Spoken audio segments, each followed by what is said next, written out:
No license to sin. I'm going to read in Ezra chapter 9, verses 1 to 6. After these things had been done, the leaders came to me and said, "The people of Israel, including the priests and the Levites, have not kept themselves separate from the neighboring peoples with their detestable practices, like those of the Canaanites, Hittites, Perizzites, Jebusites, Ammonites, Moabites, Egyptians, and Amorites.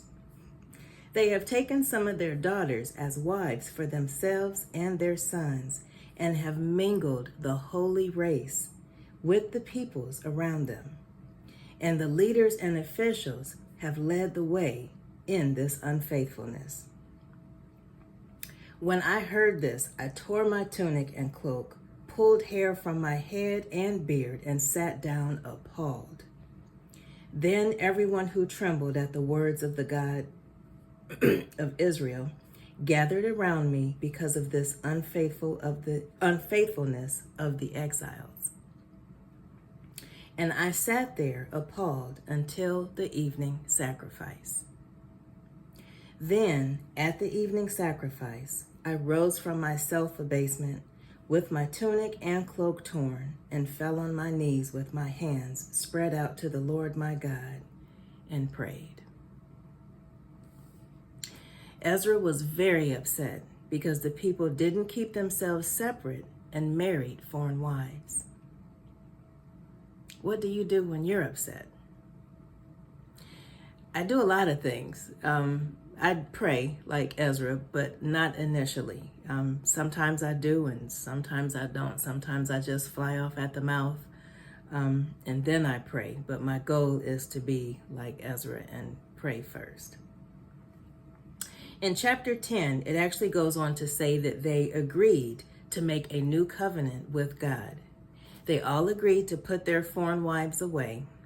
And this was something that they had to do in small groups because it affected so many people. And this was not something that could be done in just a day or two. It would have been easier to ignore the issue because there were so many people involved and a lot of them were leaders.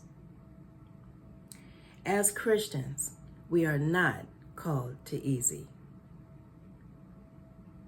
Just because God is a forgiving God, that does not give anyone a license to sin, including leaders.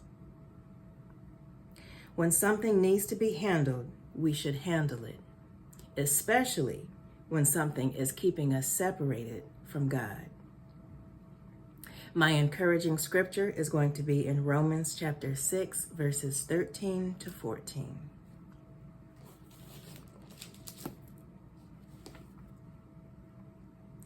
Do not offer any part of yourself to sin as an instrument of wickedness, but rather offer yourselves to God as those who have been brought from death to life, and offer every part of yourself to Him as an instrument of righteousness.